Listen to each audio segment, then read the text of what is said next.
नमस्कार. नाद मराठी या यूट्यूब चॅनलवर तुम्हा सर्वांचं मनपूर्वक हार्दिक स्वागत. मी सध्याला आत्ता पुणे जिल्ह्यातील भोर तालुक्यातील पिसावरे या गावी आहे. तुम्ही पुस्तकांचं गाव ऐकलं असेल, पण पक्ष्यांचं गाव कधी ऐकलं आहे का? त्याच पक्ष्यांच्या गाव बघण्यासाठी मी पिसावरे या गावी आलेलो आहे. इथं बरेचसे पक्षी या ठिकाणी आहेत जे तुम्हाला माहिती नाहीत, असेही पक्षी आहेत. ते पक्षी कशा प्रकारचे आहेत आणि त्या पक्षाबद्दलची माहिती आपण या ठिकाणी या व्हिडिओच्या माध्यमातून जाणून घेऊया. व्हिडिओ खूप इंटरेस्टिंग होणार आहे. व्हिडिओ आपण शेवटपर्यंत बघा. नमस्कार, मी रविशा अशोक बरदाडे. मी भोर तालुक्यातल्या पिसावरे या गावामध्ये राहते. पिसावरे गाव हे पक्ष्यांसाठी आणि फुलपाखरांसाठी ओळखले जाते. तर 2013 पासून आम्ही पक्षी निरीक्षण करतोय. आता गेले 11 वर्ष पूर्ण झालेले आहेत. तर त्या 11 वर्षामध्ये आम्ही जे पक्षी निरीक्षण केले ते तुम्हाला दाखवते. चला. हे जे काही दिसतंय तुम्हाला, हे 2011 पासून आम्ही पक्षी निरीक्षण जे काही केले त्याचे फोटोज आहेत. हे सगळे फोटो याच परिसरामध्ये संतोष दळवी सरांनी काढलेले आहेत. 2013 पासून ते 2025 पर्यंत एकूण आम्हाला 190 पक्ष्यांच्या प्रजाती इथं सापडल्या आहेत. त्याच्यामध्ये आम्ही 2013 एक अशी संकल्पना निवडली होती की आपला एक गाव पक्षी असावा, म्हणून आम्ही एक गाव पक्षी निवडणूक सुद्धा घेतली होती. त्याच्यामध्ये चष्मेवाला आणि तांबट हे 2 पक्षी उमेदवार होते. ही निवडणूक घेत असताना या निवडणुकीमध्ये प्रचार किंवा गावातील लोकांची मतं घेण्यात आली.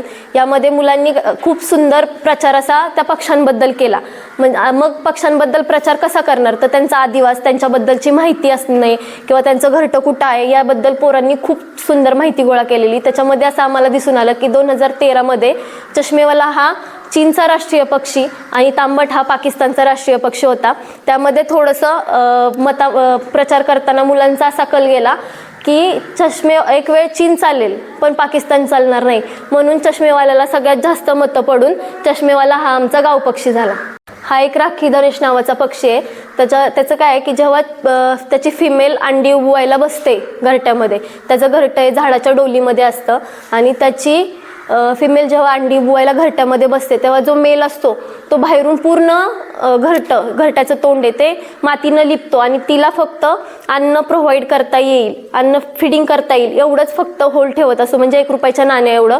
त्या पिरियडमध्ये त्या फिमेलच्या अंगावरची पूर्ण केस जाऊन नवीन केस येतात, म्हणजे तिचा पुनर्जन्म होतो आणि तोपर्यंत जो मेल असतो तो बाहेरून तिला आणि तिच्या पिल्लांना अन्न प्रोव्हाइड करत असतो. बरेचसे पक्षी लावलेले आहेत, ज्याच्यामध्ये घुबड आहेत, जे स्थलांतरित पक्षी आहेत ते आहेत. इथं दिसेल तर राफ्टर आहे, तिथं आहेत तर पाणथळीचे पक्षी, माळावरचे पक्षी आणि शेजारचे पक्षी, असे बरेचसे पक्ष्यांचे गट इथं पाडलेले आहेत आणि त्याच्यानुसार पक्ष्यांचा अभ्यास केला जातो.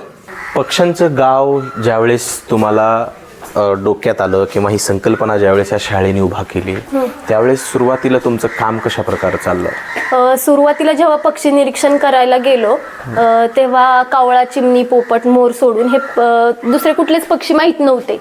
म्हणजे की कावळ्यामध्ये पण 3 प्रकार आहेत किंवा आणखीनही पक्षी आहेत हे माहीत नव्हतं. आम्हाला फक्त एवढंच माहिती होतं, काळा तो कावळा आणि पांढरा तो बगळा म्हणून. तर त्या अभ्यास करत असताना आम्ही बरेचसे पुस्तकं किंवा बऱ्याचशा लोकांच्या मदत घेतली. त्याच्यानंतर आम्हाला समजलं की पक्ष्यांमध्ये पण या खूप साऱ्या प्रजाती आहेत. म्हणजे सुरुवातीला फक्त आकाशात उडतोय तो पक्षी एवढंच माहिती होतं, पण पक्ष्यांमध्ये पण किती आणखीन प्रजाती आहेत, किती पक्षी आहेत हे आम्हाला नंतर समजलं.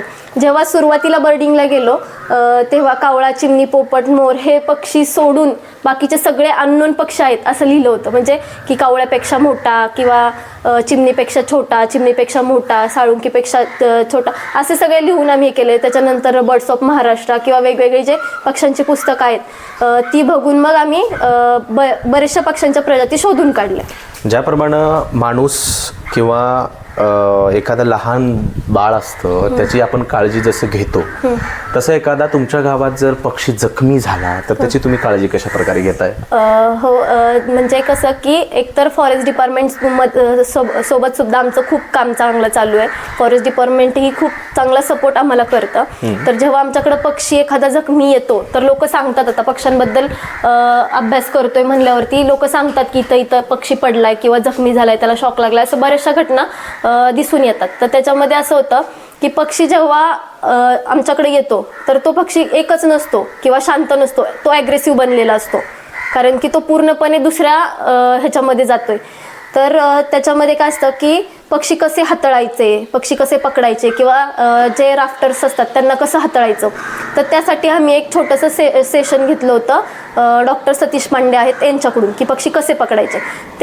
ते हे केल्यानंतर मग पक्षी कसे हाताळायचे, कसे सांभाळायचे हे आम्ही शिकलो. आणि जेव्हा पक्षी एखादा जखमी येतो तर काय असतं माहिती आहे का, की 99% असं असतं की तो पक्षी जगणार नाही आहे आणि 1%च मनामध्ये कुठंतरी हे ठेवून चालावं लागतं की तो पक्षी जगणार आहे म्हणून. मग तसे त्याच्यावरती उपचार करावे लागतात. साधारण आता महाराष्ट्राच्या एखाद्या मराठवाडा समजा विदर्भ किंवा पश्चिम महाराष्ट्राच्या एखाद्या भागातून एखादी व्यक्ती तुमच्या या गावी येणार आहे आणि तिला पक्षी बघायचे. तुम्ही आता पक्ष्यांचं गाव म्हणताय, मग त्या माणसांना तुम्ही पक्षी कशा प्रकारे दाखवताय किंवा त्याचं नियोजन कशा प्रकारे असेल की मी आत्ता गावात आलोय आणि तुमच्याकडे कनेक्ट झालोय आणि तुम्ही पक्षी कशा प्रकारे दाखवणार?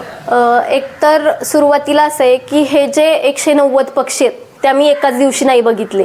किंवा जर आपण आता समजा बर्डिंगला गेलो किंवा फील्डवर गेलो तर 190 पक्षी आपल्याला एकाच जागेवरती किंवा एकाच दिवशी दिसणार नाहीयेत. हा सगळा जो तो 11 वर्षाचा अभ्यास आहे. तर जेव्हा एखादा माणूस इथं येतो आणि त्याला पक्षी निरीक्षण करायचं असतं तेव्हा त्याला आधीच सांगतो की हे सगळं 11 वर्षांमध्ये दिसलेले पक्षी आहेत. तर ते करत असताना तो जर माणूस आला तर तो आमच्याशी कॉन्टॅक्ट करतो. त्याच्यामध्ये मग त्याच्या नाश्त्यापासून त्याला परत बर्डिंगवरून हित आणून प्रत्येक पक्षाची माहिती देणं, हे सगळं काम फ्रेंड्स सोशल फाउंडेशनची मुलं आणि बारनाऊल बर्डिंग ग्रुपची मुलं करतात.